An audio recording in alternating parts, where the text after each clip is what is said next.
오늘 이곳에 오신 여러분들, 또 교육관에 있는 분들, 그리고 각 처소에서, 집에서 또 유튜브로 예배드리는 모든 이들을 주님의 사랑으로 환영하고 축복합니다. 지난주 말씀은 믿음은 바라는 것들의 실상이요 보지 못하는 것들의 증거라고 하는 말씀을 드렸습니다. 그런데 사람들은 자기들이 믿고자 하는 바가 자기가 보아야 하고 알아야 하고 또 자기가 들어야 하고 자기가 체험한 것들만 믿으려고 한다고 했습니다. 그러나 우리가 궁극적으로 믿어야 할 것은 하나님과 또 하나님의 나라라는 사실. 그렇게 해서 믿은 사람들, 믿음의 선진들이 히브리서 11장에 쭉 소개되고 있죠. 그 중에 아브라함, 그는 가족이 부인과 단둘이었습니다. 그런데 하나님이 그에게 말씀하셨잖아요. 내 자손을 바다의 모래알, 하늘의 별과 같이 많아지게 할 것이다. 그 말씀을 믿을 때 결국 이삭을 받게 됐고, 그리고 결국 믿어야 증거가 생긴다는 분명한 증표를 말씀을 통해서 우리가 얻게 됐습니다. 또한 세상의 창조 역시도 말씀으로 지어진 것을 믿어야 한다고 했습니다. 혹자는 진화되어서 또 아메바에서 이런 여러 가지 이론들을 가설을 내서 그지만 이 세상은 저절로 생겨난 것은 아니잖아요. 말씀으로 하나님이 창조하신 것을 믿고 우리가 거기에 함께 믿음 생활하는 것이 우리들입니다.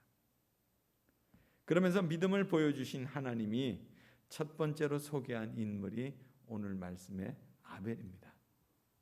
에덴 동산에서 추방된 아담과 이브의 둘째 아들이죠. 그의 직업은 양치기였습니다. 그가 양을 치다가 세월이 지난 후에 하나님께 제사를 드리게 됩니다. 아벨은 자기 양의 첫 새끼와 기름으로 바쳤다고 했습니다. 그의 형 가인도 농사짓는 자였기에 농산물로 제물을 삼아서 하나님께 드렸습니다. 그런데 하나님께서는 아벨의 제사는 받으시고 가인의 제사는 받지 않으셨어요. 무슨 차이가 있었을까요? 제물의 차이인지 아니면 드리는 방법의 차이인지 그건 알 수 없습니다. 그러니까 이 사건에 대해서 오늘 히브리서 기자는 그것을 믿음의 관점으로 소개하고 있습니다. 그러니까 믿음으로 아벨은 가인보다 더 나은 제사를 드렸다. 그러니까 믿음으로 아벨은 가인보다 더 나은 제사를 드렸다는 거예요. 그러니까 아벨의 믿음이 더 나았다는 것입니까? 아벨의 믿음은 하나님께 드리는 그의 마음이었어요. 그가 제물로 삼은 그 어린 양의 새끼, 또 기름, 그것은 죽이지 않고서는 하나님께 바쳐질 수 없는 것들이잖아요. 그 어린 양의 피, 그것은 자신의 죄에 대한 대속의 상징물이었죠. 그러니까 믿음으로라고 하는 말씀은 자신의 죄를 대속해서 대신해서 어린 양을 하나님께 바치는데 그것을 받으시는 하나님에 대한 믿음이에요. 그러니까 믿음이라고 하는 것은 바로 처절한 자기 고백이 이렇게 동반돼야 되는 거죠. 그러니까 우리에게 있어서 참 믿음으로라고 하는 단어도 수없이 사용하죠. 정말 삶의 어떤 수단처럼 그것을 사용할 때가 많습니다. 하기 힘든 또 아니면 어려운 상황 가운데서 그것을 극복하기 위한 어떤 수단으로서 참으로 믿음이 필요로 하기도 합니다. 또 한때는 불가능을 가능케 할 수 있는 적극적인 삶의 방식으로 그 믿음을 사용하기도 했잖아요. 또 원하는 바가 이루어지기까지 믿는다고 하는 그런 신념도 여기에 또 포함되어 있는 거예요. 과연 믿음으로 우리의 삶을 성공적으로 살려고 한다면 과연 그것이 믿음이겠어요? 참된 믿음이겠어요? 이것은 믿음의 실체를 하나님을 삼는 게 아니에요. 나 자신이에요. 나를 믿는 거예요. 내가 바라는 바를 믿는 거예요. 그러니까 아벨의 믿음은 어린 양의 죽음을 통해서 깨닫는 그런 은혜가 있었습니다. 또 어린 양을 하나님께 바치면서 하나님께 대한 감사가 있었어요. 그렇지 않았겠어요? 제물이 다 타고 나면 뭐가 남습니까? 죄가 남아요. 그 죄를 보면서 하나님께 내가 드리는데 아무것도 남는 것이 없는 것, 그것이 바로 인생이라는 것을 깨닫는 것, 이게 믿음이에요. 그러니까 구약시대 때 제물을 바치면서 그것을 수없이 그들은 깨달았을 거예요. 우리가 흔히 사용하는 말씀 중에 예수님이 하신 말씀, 아마 여러분도 그렇게 그것을 기억하실 거예요. 할 수만 있거든이 무슨 말이냐? 믿는 자들에게 능치 못할 것이 없느니라. 이 말씀은 예수님이 변화산에 올라가셨을 때 그 밑에 제자들이 남겨져 있었고, 그리고 그 제자들에게 그 귀신 들린 한 아이를 데리고 온 아버지가 있었어요.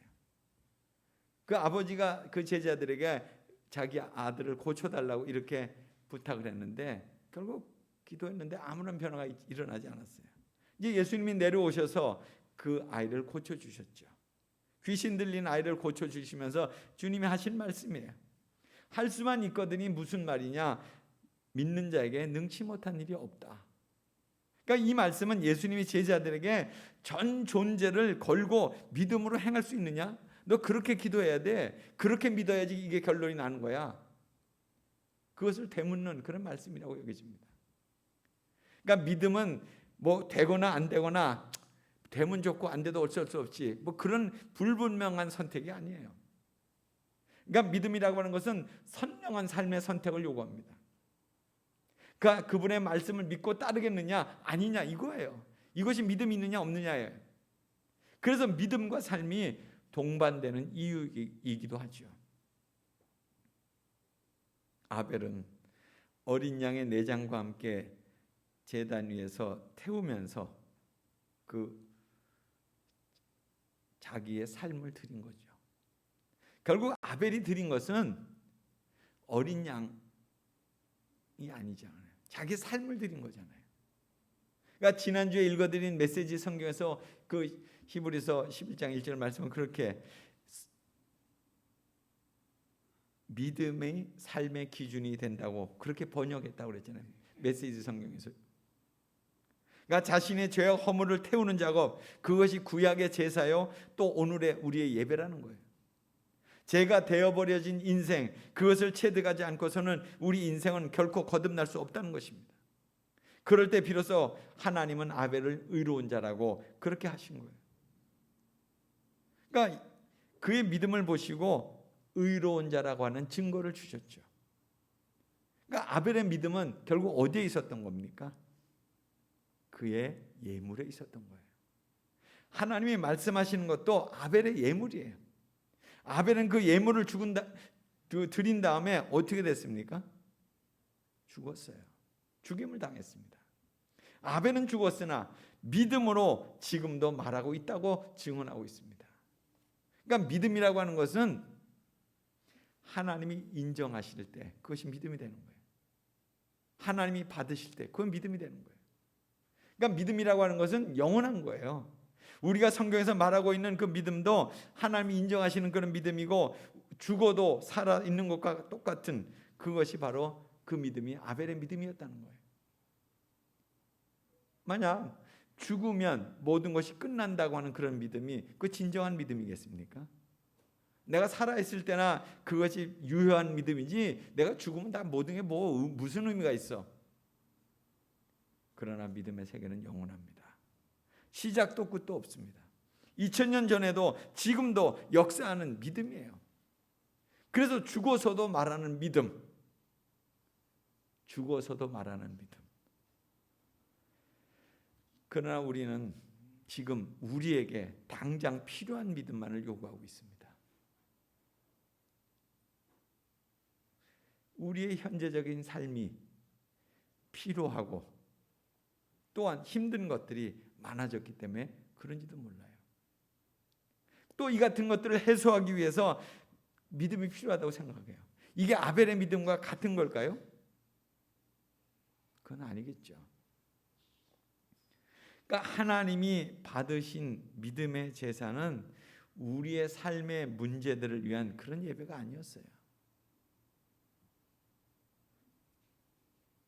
박유선 목사께서 그 구약학자가 그런 말을 했어요. 믿음이란 하나님의 말씀을 받아들여서 그것에 대해서 응답하는 태도와 행동이다.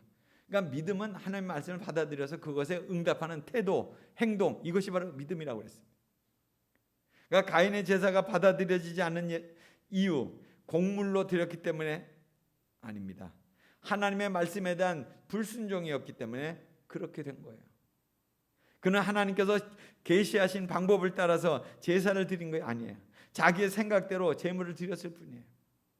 아벨의 제사는 받으시고 가인의 제물을 받지 않으시는 그 하나님이 다른 하나님이시요? 아니잖아요. 동일하신 하나님이셨습니다. 가인의 제사는 기뻐하지 않으셨어요. 세월이 지난 후에 여기 가인 보세요. 그 두 절이 이렇게 평행구로 본다면 그냥 가인은 자기의 소산물을 드렸다고만 나와요. 아벨의 제물과 다른 이유, 가인은 그냥 드렸다는 거예요. 아벨은 양의 첫 새끼와 기름으로, 그런데 가인은 그냥 소산물을 드렸다, 이렇게 돼 있어요. 가인의 마음과 제물을 드리는 그의 마음이 아벨과 좀 달랐다는 거예요. 이처럼 하나님 앞에서 합당치 않는 제사, 하나님 절대로 받지 않으신다는 거예요.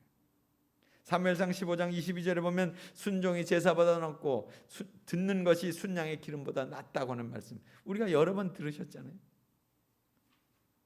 오늘날 현대 그리스도인들이 점점 편리주의적인 그런 신앙생활에 익숙해져 가고 있습니다.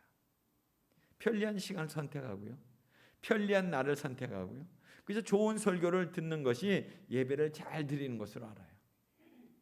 찬양과 헌금과 기도로 하나님께 초점을 맞춰진 것이 아니라 자신의 기분과 감정에 거기에 그냥 우선순위를 둔다니까요.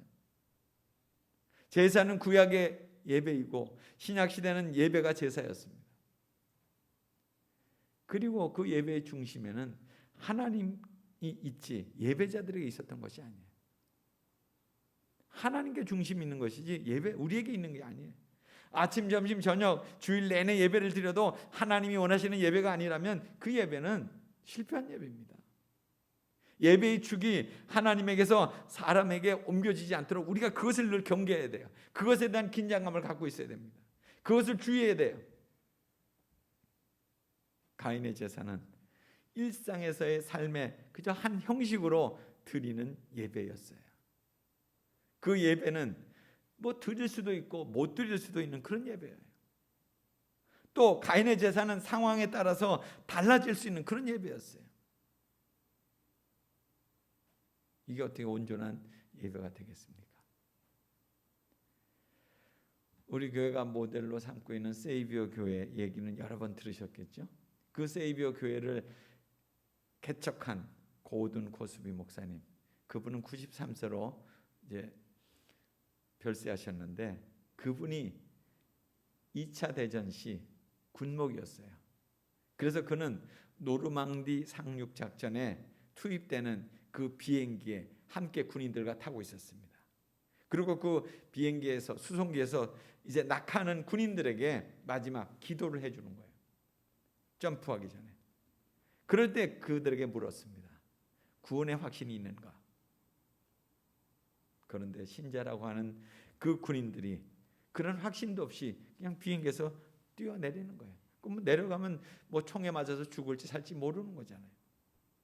그래서 이 고스비 목사님은 자기가 이제 다시 교회를 개척하게 된다면 가장 중요한 관점을 정말 구원이 확실한가, 또 하나님과 친밀한 관계를 유지하는 그런 믿음에 두어야 되겠다, 이렇게 하시고 교회를 개척하셨죠.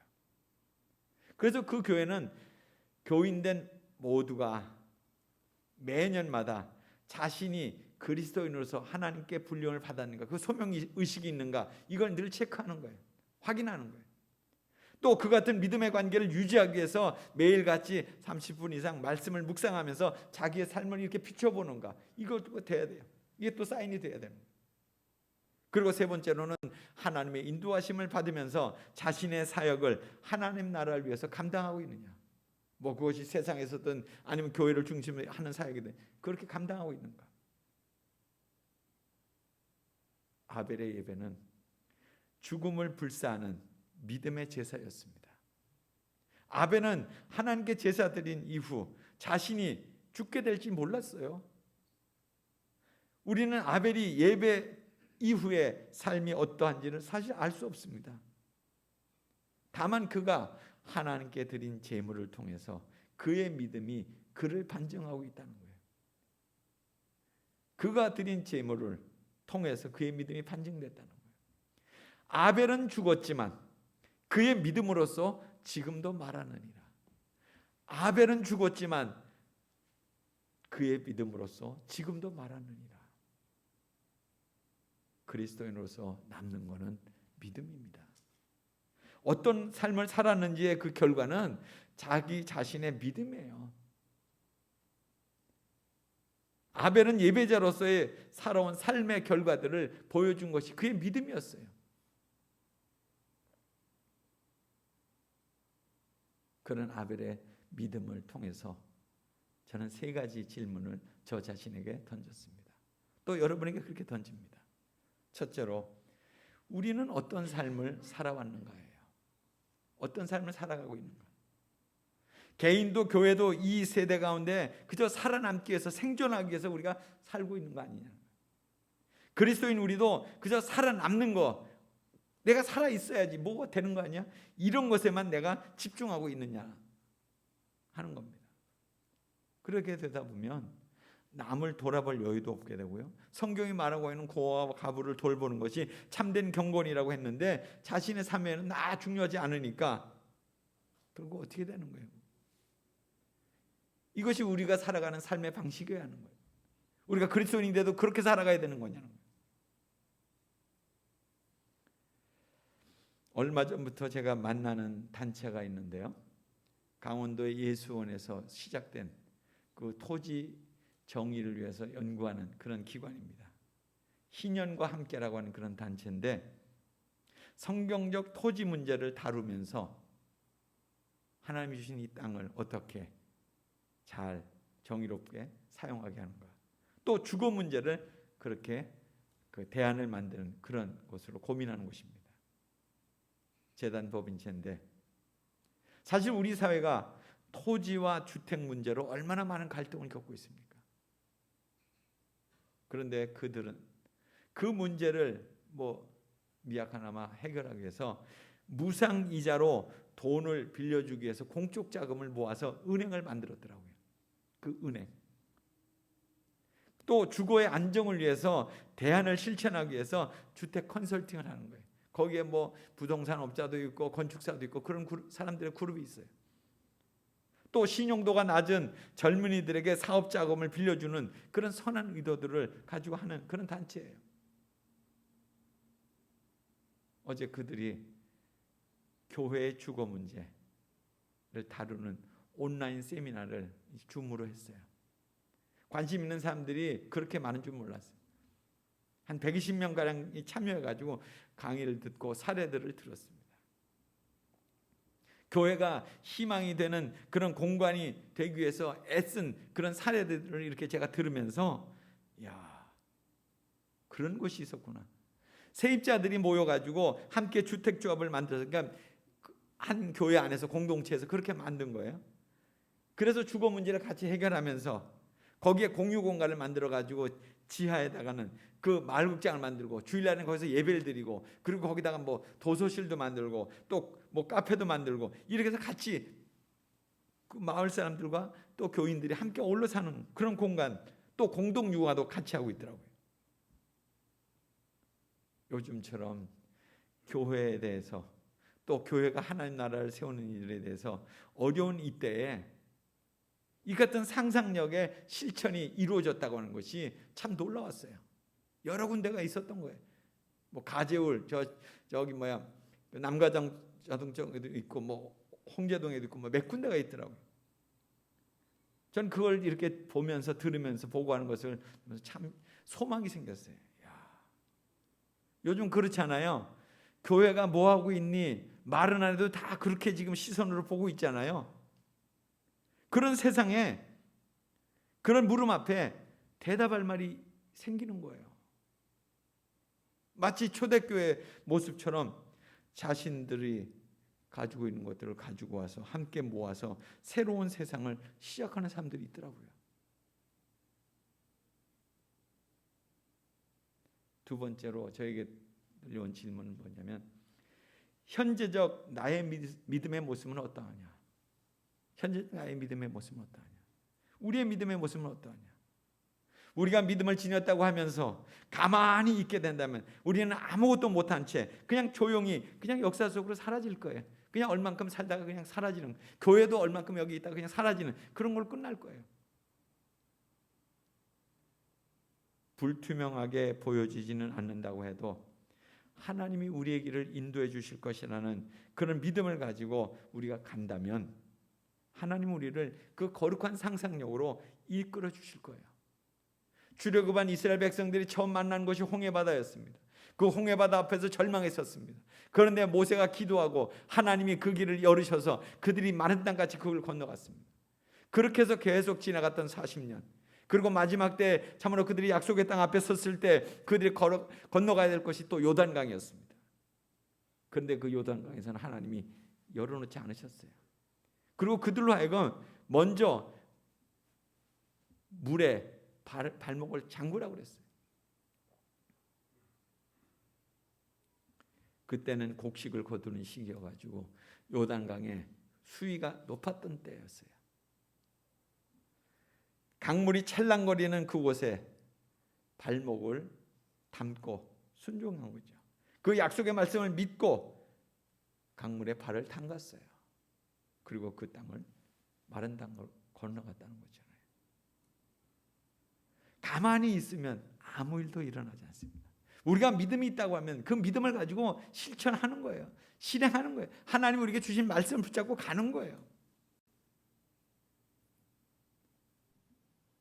세 번째로 제게 드는 아벨의 믿음을 통해서 듣는 제 마음의 질문은 뭐였냐면, 내가 이 세상을 떠난다면 나의 믿음은 무엇을 말할 수 있는가? 내가 이 세상을 떠난다면 나의 믿음은 무엇을 말할 수 있는가? 우리가 그리스도인이라면 내가 살아온 믿음의 이야기가 있어야죠. 후대 사람들이 그는 어떤 믿음을 살았는지를 말할 수 있어야 되는 거 아니에요.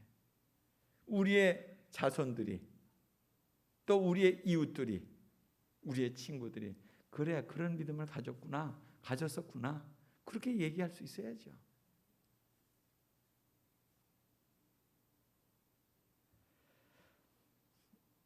지난 금요일 날 신학교 후배가 방문을 했었어요. 그는 10여 년간 인도 선교사로 사역하다가 코로나로 인해서 비자 연장이 안 돼서 돌아왔어요. 더구나 또 그 부인까지도 암으로 이제 발생이 돼서 귀국을 했습니다. 1년 한 6개월 이상을 이제 선교지로 가지 못한 채 여기에 이렇게 정치하고 있는데, 그는 선교사로 가기 전에도 저 전라도 끄트머리, 갑자기 이름 생각이 나는데 그곳에서 목회 활동을 하다가 출국을 했습니다. 그러면서 어저께 저에게 책을 하나 주고 갔는데, 자기가 그 선교지에서 새벽마다 일어나서 깨달은 내용들을 이렇게 간단하게 적은 내용들을 책으로 만들었다는 거예요. 책 제목은 나는 아무것도 아닙니다. 자신의 사역을 정리하는 글도 되고 자기의 소명을 새롭게 하는 글이 되어서 자기가 책으로 냈다는 거예요. 그러면서 저에게도 사역을 정리하는 입장에서 책을 내보라고 권하더라고요. 저도 그런 생각이 듭니다. 처음 가졌던 그런 사역의 정신과 그리고 지금 나의 모습은 달라졌다고, 그래서 한번 정리를 해볼까, 그런 생각이 들어요. 아벨은 죽어서 그의 믿음으로 메시지를 지금 보내고 있지 않습니까? 2000년이 지난 우리에게도 계속 아벨은 그는 죽었지만 그의 믿음으로서 우리가 말하고 있잖아요. 나는 이후에 나의 믿음으로 무엇을 남길 수 있을까 하는 생각에 두려운 마음이 듭니다. 자신의 인생의 마지막을 생각하면서 어떤 믿음으로 하나님께 영광을 돌릴 수 있을까? 이것을 우리가 기억해야 돼요. 이것에 대한 긴장감을 갖고 살아야 됩니다. 이것을 기억하는 인생이 될 때 그것이 진정한 믿음의 사람이 되고요, 복된 인생이 되는 것입니다.